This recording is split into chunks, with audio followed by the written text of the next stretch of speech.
আছি যে আমাদের ট্যাক্স পেয়ারদের লাইফটা যাতে আরো ইজি হয়। যেমন অনেক ট্যাক্স পেয়ারেরই পার্সোনাল রিটার্ন দেওয়ার সময় তার অনেকগুলো ব্যাংকে গিয়ে আলাদা করে সার্টিফিকেট আনতে হয়, তথ্যগুলো আনতে হয়, যেটা তাদের রিটার্নে দেখাতে হয় আয় হিসাবে অথবা সম্পদ পরিমাণে দেখাতে হয়। যেমন ব্যাংকে 30 জুন কত টাকা জমা আছে এই ফিগারটা সম্পদ পরিমাণে দেখাতে হয়, ব্যাংক থেকে সারা বছরে কি পরিমাণ মুনাফা পেলেন এটা দেখাতে হয়, মুনাফা থেকে কি পরিমাণ ট্যাক্স কাটলো এটা দেখাতে হয়, এবং কি পরিমাণ খরচ ব্যাংক চার্জ করলো এটা দেখাতে হয়।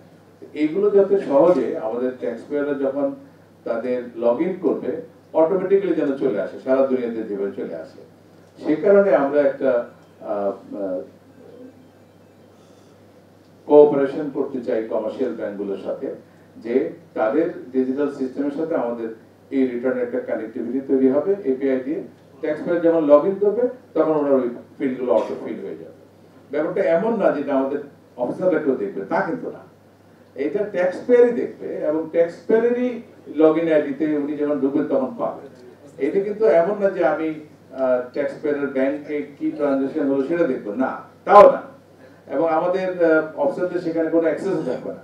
কিন্তু আমি দেখেছি যে মিডিয়াতে যেটা আসছে যে এনবিআর এখন ট্যাক্স পেয়ারদের ব্যাংকের তথ্য নিয়ে কি বলে ঝামেলা করবে এবং এই কারণে লোকজন ব্যাংকে যাওয়া বন্ধ করে দিবে, লোকজন ভয় পাবে, ব্যাংকিং ধ্বংস হয়ে যাবে, এই ধরনের কথা কিন্তু বলা হচ্ছে। কিন্তু ব্যাপারটা তা না, সারা দুনিয়াতেই সহজ করার জন্য আপনাকে যাতে কয়েকটা ব্যাংকে গিয়ে সার্টিফিকেট আনতে না হয় এবং আপনার ইনফরমেশন যেন ভুল না হয়। অনেক ক্ষেত্রে কিন্তু ইনফরমেশন ভুল হয়ে যায়, আপনি যে ফিগারটা লিখেন দেখা গেল যে এটা ব্যাংকের সাথে মিলে না, পরে ঝামেলা হয়ে যায়। একজন এক্সপোর্টার বন্ডেড ওয়্যারহাউসের মালামাল একটা এইচএস কোডে ভুল থাকার কারণে ওনার লম্বা সময় সেখানে ভোগান্তি হলো এবং সেখান থেকে খুব সহজে উনি নিস্তার পেলেন না, ইভেন আমরা এনবিআর থেকে বলার পরেও।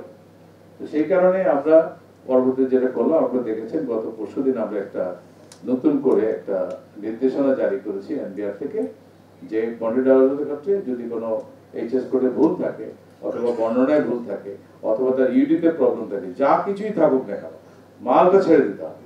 যাদের বন্ড লাইসেন্স নাই তারাও যাতে, যারা এক্সপোর্টার, তাদের মালামালগুলো যাতে তারা বিনা শুল্কে আনতে পারে। আমরা অলরেডি সেই প্রক্রিয়াটা শেষ করে ফেলেছি। আপনারা জানলে খুশি হবেন যে এখন থেকে আপনাদের যাদের বন্ড সুবিধা নাই তারা ব্যাংক গ্যারান্টি দিয়ে যে আপনারা মালটা ঠিক মতো এক্সপোর্ট করবেন এবং লোকাল বাজারে বিক্রি হবে না বা অন্যভাবে ব্যবহার হবে না, এই ধরনের যদি আপনারা গ্যারান্টি দিয়ে আপনারা মালামালগুলো ছাড়িয়ে নিয়ে আসতে পারবেন। এবং এটাও আশা করি হয়তো নেক্সট উইক এর মধ্যে, বা আমরা এটা অলরেডি লেজিসলেটিভ ডিভিশনে পাঠিয়ে দিয়েছি, এটাও হয়ে যাবে। তো এই সহজীকরণের কাজগুলি আসলে আমরা আসলে এখানে করার চেষ্টা করছি।